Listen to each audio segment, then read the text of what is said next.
आगरा में अखिल भारतीय माथुर वैश्य महासभा की ओर से पंचकुला स्थित भवन पर बीते दिनों दान में मिली हुई भूखंड को बेचने लगे आरोपों का खंडन करते हेतु एक बैठक का आयोजन किया है। वर्तमान राष्ट्रीय अध्यक्ष अशोक कुमार गुप्ता बनारस ने कहा कि मैंने महासभा की मथुरा में प्राप्त दान भूखंड को न तो बेच सकता हूं और न ही बिक्री किया है। वास्तविकता यह है कि मथुरा की संदर्भित 500 गज वर्ग भूमि पर वर्ष 2007 में सुशीला गुप्ता द्वारा वर्ष 2007 में जरिएदार में महासभा को दी थी, परंतु उस भूमि पर कभी भी महासभा ने ना तो कब्जा किया और ना ही इस भूमि की राजस्व अभिलेखों में अखिल भारतीय माथुर वैश्य महासभा का नाम अंकित कराकर भवन का निर्माण करवाया।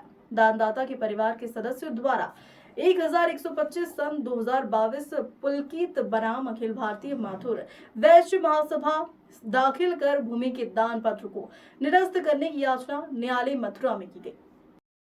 सीए ने रिपोर्ट दिया कि विरोध हुआ है, अध्ययन किया जाए, कागजात का 4 सीए के भी इसमें दस्तखत है, तब वो हमने आप लोगों को दिया।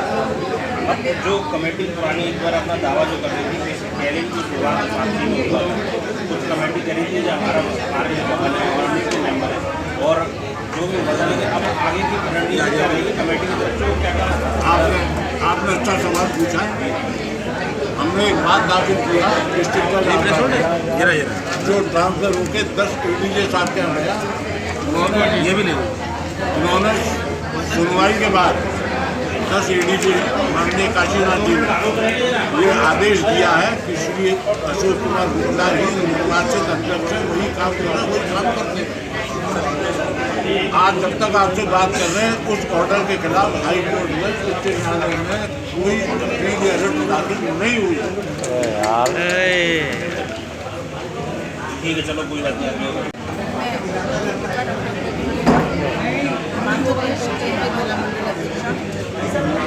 आज जो कॉन्फ्रेंस हो रही है क्या मोटिव है और महिलाओं की तरफ से क्या क्या योगदान इसमें है और क्या कार्यकारिणी महिलाओं की इसमें क्या भूमिका रहेगी, इसके बारे में थोड़ा स्टार्ट हो जाए। आपका प्रश्न बहुत अच्छा है पत्रकार भाई।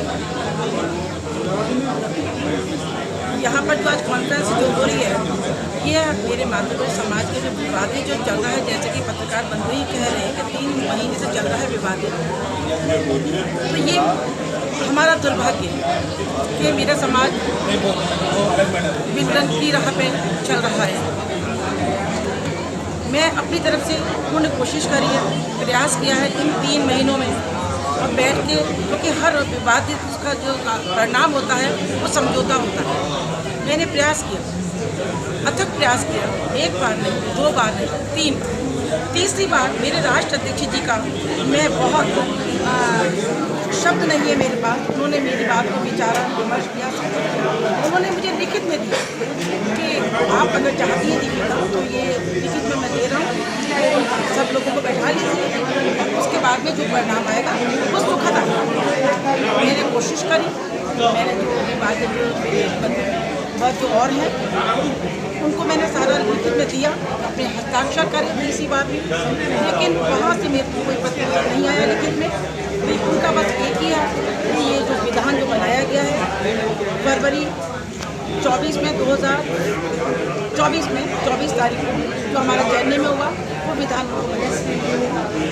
और मैं यहाँ ये कहना चाहूँगी कि मेरे को वो विधान इसलिए स्वीकार है क्योंकि मैं केवल मातृभूमि समाज में अपनी मातृशक्ति के लिए आई और उनका सुचारू रूप से कार्य करना, उनका अधिकारों की बात करना, पूरे मातृभूमि समाज के लिए गौरवान्वित करना। इसका मतलब ये है कि अभी तक जो समझौता आपस में कमेटी का नहीं हो पाया, जो पहले चल रहा था विवाद वो अभी कायम है। अभी तक तो नहीं हुआ, अगर हो जाता तो आपकी कॉन्फ्रेंस क्यों होता, अभी तक नहीं हुआ, प्रयास अभी भी जारी है मेरा।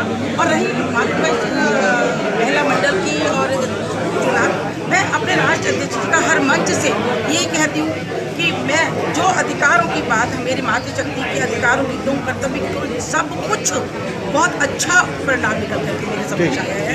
और मैं इनका हमेशा यही कहूँगी कि अगर मातृभूमि मातृशक्ति की जो अभी जो चुनाव भी हुए हैं उसमें हमारी कुछ लोग भ्रमित हो रही हैं, तो मैं अपनी मातृशक्ति जैसी आज के कॉन्फ्रेंस के माध्यम से कहना चाहूँगी कि आप लोग भ्रमित ना हो। आप लोगों का जो चुनाव हुआ है तो आगामी आप लोग जो केंद्रीय महिला मंडल अध्यक्षा को चुनकर की जो लेकर के आएगी वो आपके नेतृत्व में आप लोग कार्य को करेंगे। कुमार गुप्त,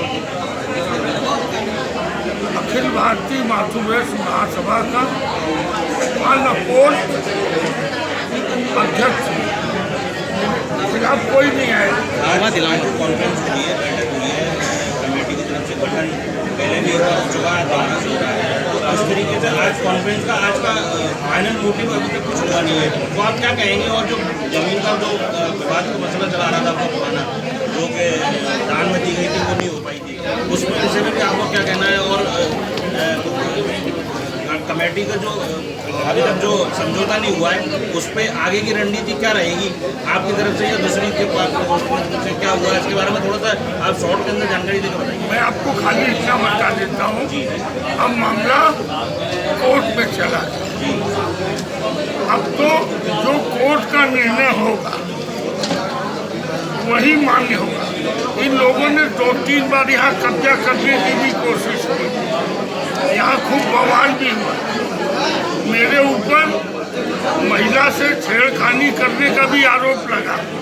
क्या कर रहे हैं? उसके सब वीडियो मौजूद है, वो सर्कुलेट है, वो मेरे केबिन में ही नहीं है। इन लोगों की प्लानिंग थी यहाँ के एक एसीपी से मिलके एक इन्होंने रणनीति बनाई थी उस दिन कि मुझे गिरफ्तार कर। मैंने भी सीपी से बात कर मुझको गिरफ्तार करने की धमकी की। उस एसीपी ने यहाँ के बालूगंज थाने के तत्कालीन दरोगा ने मेरे पास आया कि आप यहाँ नहीं बैठ सकते। मैंने कहा आपको क्या अधिकार, मैं यहीं बैठा हूँ, आपको आप गिरफ्तार कर सकते हो। उन्होंने कुर्की की कार्रवाई शुरू कर दी। मैंने कहा हथकड़ी ले आइए, अपनी गाड़ी ले आइए, मैं आपके साथ थाने में नहीं जाऊँगा। जब उनको ये खबर सीपी को दी गई कि पुलिस पैसा खा के दबाव डाल रही है, तो वो डर गए और बाइज्जत वापस चले। एक बार नहीं 3 बार, जैसा बहन जी ने बताया। और हमारे 2 बार के मिर्ची है, दूसरे डीजीसी क्राइम सब आगरा के, कहते हैं आगरा के लोग। मेरे मंत्रिमंडल के 50% से अधिक आगरा डिस्ट्रिक्ट के ही। आपने देख ही लिया, आपके सामने उन्होंने भाषण दिया, आप लोग उनकी भी प्रेस कॉन्फ्रेंस में गए थे और यहाँ पे आपको उनकी दस्तखत भी दिखा दी वो उस कमेटी में। एक्चुअली उनका चक्कर कोई और है, उनके ऊपर 1.5 करोड़ रुपए का जुर्माना हो चुका है। श्री विनोद कुमार गुप्ता जी के किसी रिश्तेदार का दबाव वो था। मैं आज चैलेंज दे रहा हूँ, वो कह रहे हैं 2 करोड़ की जमीन, वो 1.5 करोड़ रुपया दे और वो जमीन मैं उनकी रजिस्ट्री करा दूँगा, उस गली की जमीन। अगर मर्द हैं, उनमें अपनी बात प्रेस के सामने की है कि वो जमीन 2 करोड़ की है, तो 1.5 करोड़ में रजिस्ट्री करा ले, वो अगला तैयार है। वो जमीन है ही नहीं उतनी कीमत की। तो मतलब मामला ये है कि अभी मामला जो अभी कमेटी का न्यायालय का अधीन चल रहा है, इसमें कोई समझौता नहीं हुआ, कोई समझौता नहीं हुआ।